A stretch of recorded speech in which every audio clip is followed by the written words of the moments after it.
Last episode, you survived the Black Death. You dodged fleas. You avoided buboes. You outlived half your continent. Congratulations. You are now level 3 in medieval trauma. Unfortunately, it's the early 1200s. You spawned in Central Asia. There is wind. There is grass. There are horses. So many horses. And somewhere on that horizon is a man named Temujin. You may know him as Genghis Khan. History knows him as, oh no, character spawn. Let's determine your class. You are not a Khan. You are not a warrior elite.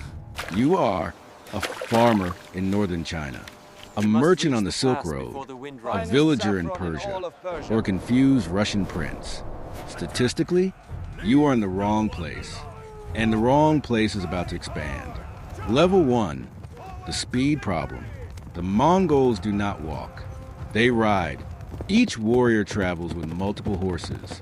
They rotate mounts mid-journey, which means they can travel up to 100 miles in a day.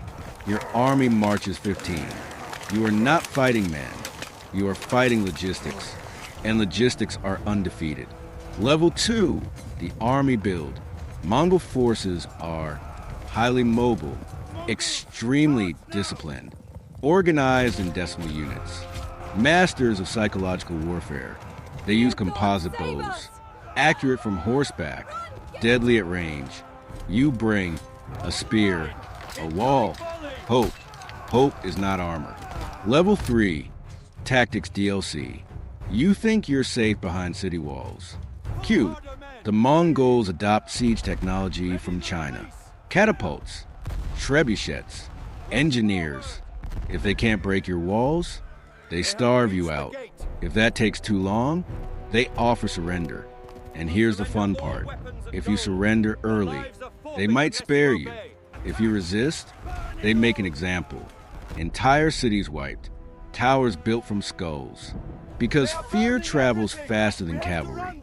And the Mongols understand branding. Level 4, your city is next. Let's say you live in Khwarezm, or Baghdad, or Kiev, or any city with trade, wealth, confidence. The Mongols arrive. They send envoys.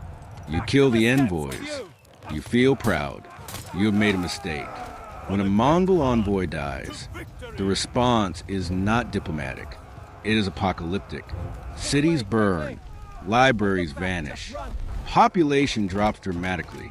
Some historians estimate the Mongol conquest killed tens of millions. Some say up to 10% of the world's population, which is an aggressive patch update. Level 5, survival strategy. Let's build your plan. Step 1, do not kill Mongol envoys. Step 2, surrender quickly. Step 3, be useful. The Mongols spare skilled artisans, engineers, administrators. They relocate talent across the empire. You might survive, but you are now working for your conquerors, which is still better than being a skull in architecture. Level 6, governance plot twist. Here's the twist. The Mongols are not mindless destroyers. They are pragmatic. Once conquest ends, they often protect trade routes, encourage religious tolerance, lower taxes to stimulate commerce. The Pax Mongolica stabilizes Eurasian trade. The Silk Road flourishes. Ideas travel faster. So does disease. Yes, we are connecting arcs. Because Mongol trade networks likely helped spread the Black Death westward. You survived Rome. You survived plague. Now you're watching history connect like a very violent cinematic universe. Level 7, life under Mongol rule. If you live under Mongol control, life depends on your region. In China, the Yuan dynasty forms. In Persia, the Ilkhanate. In Russia, the Golden Horde. You pay tribute. You follow Mongol authority. But you might also experience stable trade, religious tolerance, less arbitrary feudal nonsense. Unless you rebel. Then we go back to skull architecture. Level 8, psychological warfare. The Mongols weaponize fear. They let survivors flee. Those survivors spread stories. Exaggerated or not, it doesn't matter. When your enemy believes resistance equals extinction, they surrender faster. It's the medieval equivalent of viral marketing, except the product is terror. Level 9, long-term impact. By the mid-1200s, the Mongol Empire becomes the largest contiguous land empire in history. From Korea to Hungary, from Siberia to the Middle East.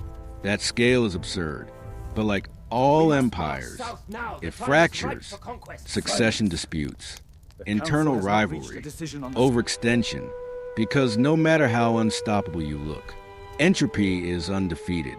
Your personal odds. Let's recap your survival chances. If you resist, low, flee, uncertain, submit, decent, have useful skills, higher, live near open plains, not ideal. But here's the key difference. Unlike plague, this is not random. It is strategic, and strategy can be negotiated if you read the room fast enough. Final boss, the aftermath. The Mongol invasions reshaped Eurasia. Trade networks expand. Gunpowder spreads west. Paper currency ideas circulate. Cultural exchange increases. So does instability. The world becomes more connected, which means future disasters will also travel faster. Empires collapse. New ones rise. And somewhere, centuries later, someone invents plumbing again. Survival stats. Mobility, 10 out of 10. Mercy, conditional. Brutality, also 10 out of 10. Economic integration, surprisingly high. Personal safety, depends on your attitude. Would you respawn here? Only if you surrender immediately. Mongol invasion, 6 out of 10 stars if you comply. 1 out of 10 if you're stubborn. Rome fell. Europe burned. Asia thundered. This is the Empire collapse arc. And you survived. Barely. Next season, maybe something calmer, like the French Revolution. Spawn history. Games have never been fair.